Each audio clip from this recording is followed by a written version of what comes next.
Hey everyone, thanks for clicking on this video to take a look at the Bulova Lunar Pilot with me. What I like to do is get a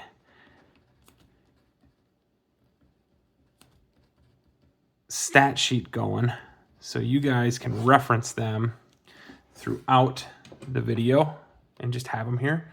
So first things first, we're going to plop this thing on the scale. We're going to take a weight on the leather NATO that comes with it. Got the Bulova logo right there. We'll get that in frame so you can see it. And then we'll swap over to the metal bracelet so you guys can take a look at that. But it looks like we got a little bit of glare there. Let's see if we can. 2065 on the leather NATO. So let's log that.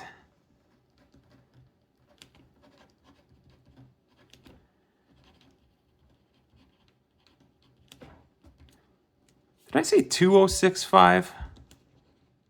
I meant 1065, but anyways, this is obviously the lighter choice to wear it. Let me throw it on wrist here so you can see what it looks like on it. This is one of those looks where I like how it looks in pictures, but on me, I don't know. I just don't feel like I can pull it off. If I can get the dang pin to go in here with the, there we go. So there is what we look like on wrist with the leather NATO. So I don't know. Like I said, I like the marketing pictures with that on there. Like even just on the table, it looks cool, but on my wrist, I'm not a huge fan. This is a really unique NATO too. It comes in two pieces. And obviously you kind of thread it through like I just showed you. I'll throw the metal bracelet on here as well, so you can see what that looks like. But while we're making the switch here, I'll show you the case back. It's got the Bulova logo, the pin fork logo, and then I'll get in real close here. The story of this watch is it was used by astronaut, I think David Scott was his name. He had the Moonwatch, the Omega Speedy. The crystal popped off. He had a variation of one of these laying at home, a black dial one, a little different, sold for like $1 million at an auction. But he went and grabbed that and took it up to the moon on the Apollo 15 mission. It's got the dates of the mission there, the name of the lunar rover, and the date that was deployed. And I believe this is the coordinates of the moon landing for that mission. We'll get into the high precision quartz and all these other statistics a little bit later. But you can see it's a sapphire crystal, stainless steel, water resistant up to 50 meters. So let's get this thing off. It's got these nice little quick release spring bars. And I'm going to throw it on the steel. So yeah, if you're looking for a more budget-friendly watch that's been to the moon, I'd say this is the option to go with. This one retails, depending on where you get it, I think it's around $600.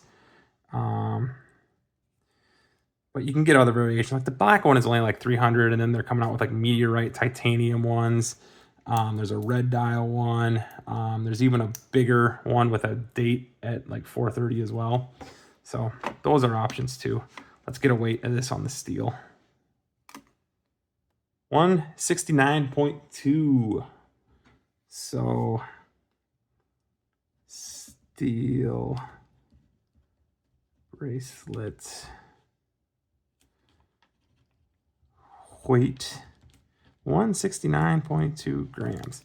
All right, now that I'm done rambling about that other stuff, we can finish up our measurements. So let's get our, I don't know. I always like to do the lug to lug. That's a bigger tell-all to me than most things. So let's see if we can figure that out, huh? According to this, I got 51.1. It also looks like I need to change my battery. So we'll call it 51. 51 millimeters. And then we can do the case diameter, which they mark it as 43.5, which 43.4, we'll call it 43.5.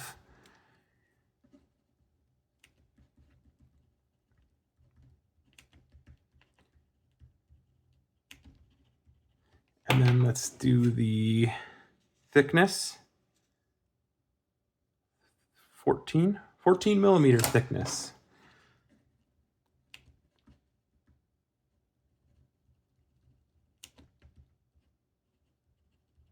And then finally, we can do the lug width, which should be 19.8. Yeah, we'll call it 20. That's what they advertise it as.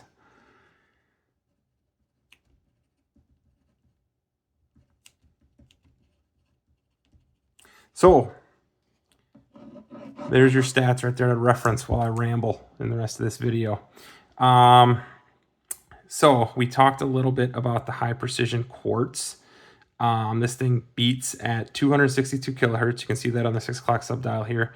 Super accurate. I've seen claims online to be like within 5 seconds a year, some to be within 1 second.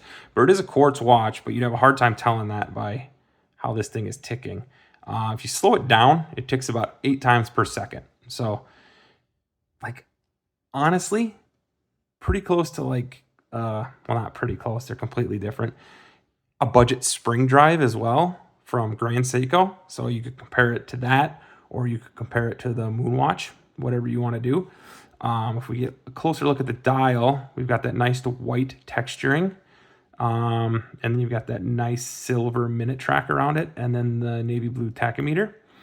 Crown is not screwed down. It's only 50 meters of water resistance. You've got a 1/10 of a second scale here at 3 o'clock. I don't know who uses that. You've got a second tracker here at 6 o'clock and a minute tracker here at 9 o'clock. If we want to stop this, we can use the top pusher, and then it'll do a nice clean sweep all the way around, which is one of my favorite things on this watch. It's just kind of fun to see it. And then if we start it up again, that 1/10 of a second tracker only runs for the first 30 seconds. So, yeah, we can watch that do its thing. You've got these navy blue pushers too, which I think are kind of cool. I like to call them like dragonfly pushers because they sit out. I don't know. They stand out. They're a nice little touch from the other variations. If you want to take a look at the other variations, they are available on Bulova's website. If we want to, yep, see there we stopped right at 30 seconds. Let's stop it and sweep it around. It's a ghost position at, well, I'm out into the second position. The first pull position is a ghost position. The second position will let you adjust your time. And this is a cool feature I like. So if you're in the second position and you press and hold the top pusher, you can realign your seconds hand. So if you hold it, it'll do a fast sweep. As soon as I let it go, done. And then we can adjust to get it where we want it. So if it's ever off by like a smidge, you can line it up perfectly like that. Same thing with the bottom one on the 1/10 of a second tracker. I can press and hold that, and you can see it. I don't know if you can see it with the way the light's hitting it. It'll go around. There it goes. Press and hold, and we'll line it right back up at the 0. So, yeah, push it back in. That'll restart everything. The weird thing about this bracelet that comes with it is it has no taper. So it kind of, I don't know, it's weird. And there's no like half links either with the butterfly clasp. However, it is still my favorite way to wear it.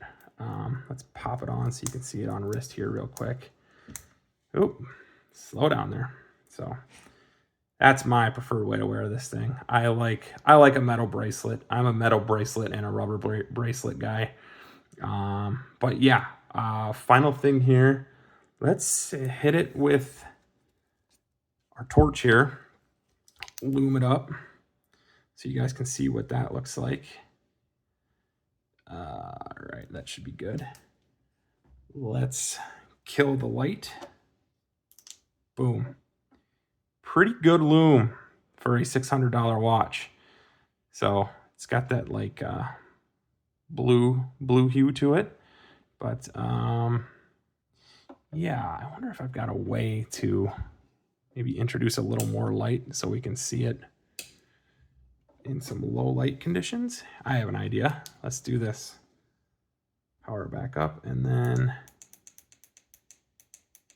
what's this gonna do? It's trying. It's going back up. That's not gonna work. Look at that. You can see this in all bunch of different light situations. But you guys didn't click on this to watch me play with the lighting. So there's that lume again. You can see it kind of faded a little bit on the hour hands, but the second and the hour minute hands still look okay. I didn't torch it that long, so that might have something to do with it. But yeah, with this being the first one of these videos I did, I am open to whatever feedback you guys got for me. So leave a comment, tell me what I could have done better, and go from there. All right, thanks for watching. We'll see you later. Thanks, guys.